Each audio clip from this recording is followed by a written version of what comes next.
గురువు. శ్రీ విద్యలో మొట్టమొదటిగా మనం ప్రార్థన చేయవలసింది గురువుని. ఒక శ్రీ విద్యలోనే కాదు, ఏ విద్యలో అయినా సరే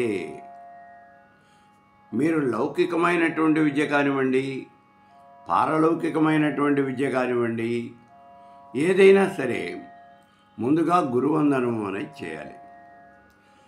లౌకికము అంటే ఈ లోకంలో జీవించడానికి పనికొచ్చేటటువంటి దాన్ని లౌకికము అంటారు. ఈ లోకానికి సంబంధించినటువంటిది అంటే మనకి చదువు సంధ్యలు, ఈ లోకంలో బతకడానికి కావాల్సింది అవే కదా.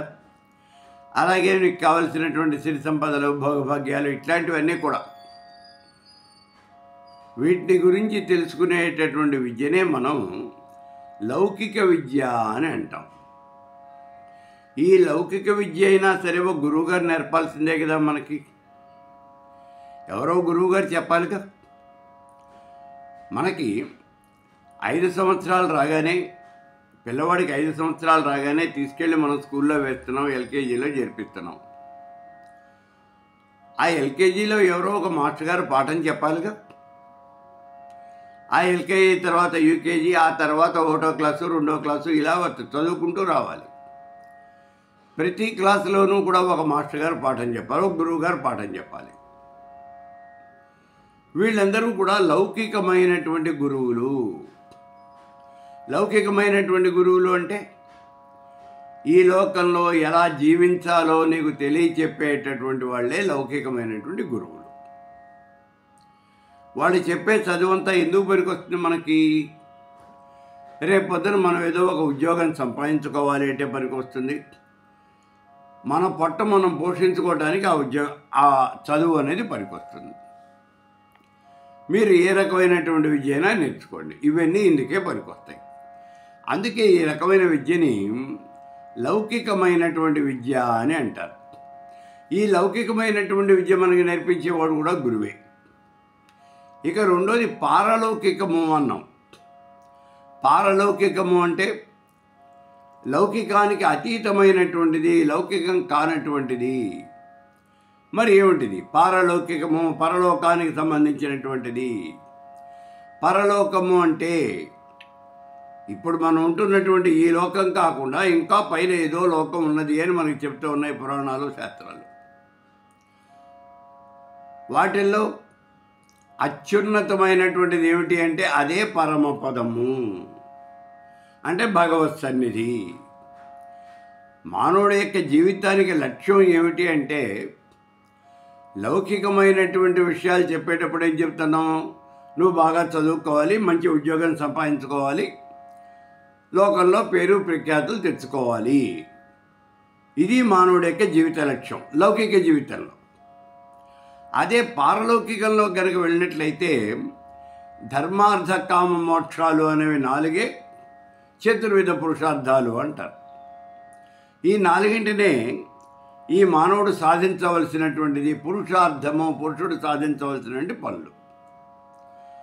ఈ 4ంటిలోనూ కూడా ధర్మము, అర్థము, కామము, మోక్షము, ఈ 4ంటిలోనూ కూడా మానవుడు సాధించవలసినటువంటిది ఏమిటి అంటే మోక్షము. 4వదైనటువంటి మోక్షము, అదే మానవుడి యొక్క లక్ష్యం. ఈ మోక్షాన్ని సాధించడం కోసం ఉపయోగించేవే మిగిలినటువంటి 3 విద్యలు కూడా. ఇవి ధర్మార్థ కామాలు, ఈ 3 కూడా. అందుకే మోక్ష సాధన కోసం ఈ 3 పురుషార్థాలు కూడా సోపానాలు అని చెప్తాం. ఈ సోపానాల మీద ఎక్కి ఆ మోక్షము అనే దాన్ని సాధిస్తాడు. కాబట్టి ఇక్కడ అసలు సాధించవలసినటువంటి పురుషార్థం ఏమిటి అంటే 4వదైనటువంటి మోక్షము.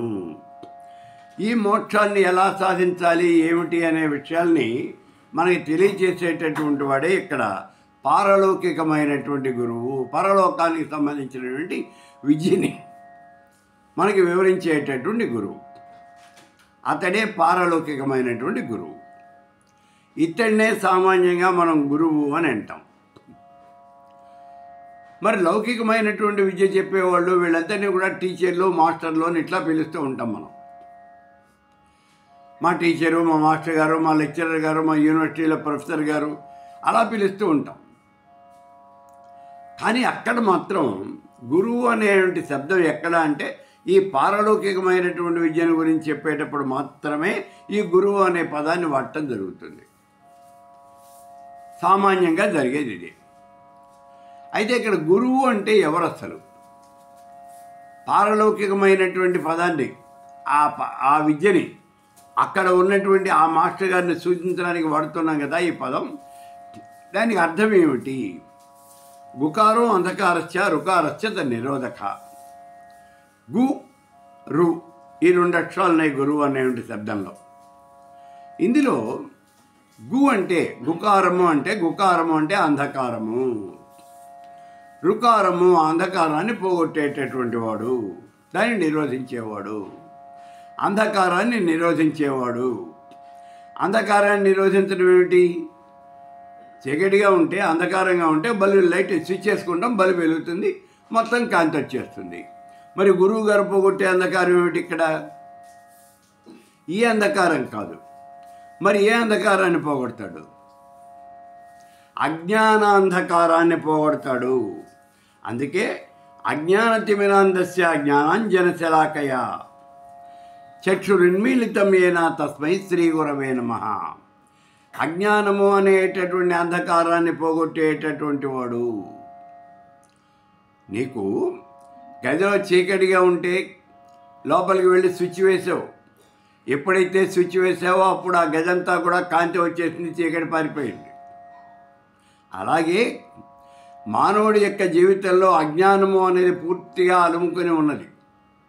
అలా అలుముకొని ఉన్నటువంటి ఆ అజ్ఞానాన్ని పారద్రోలి జ్ఞానజ్యోతులు వెలిగించేటటువంటి వాడు అతడే గురువు.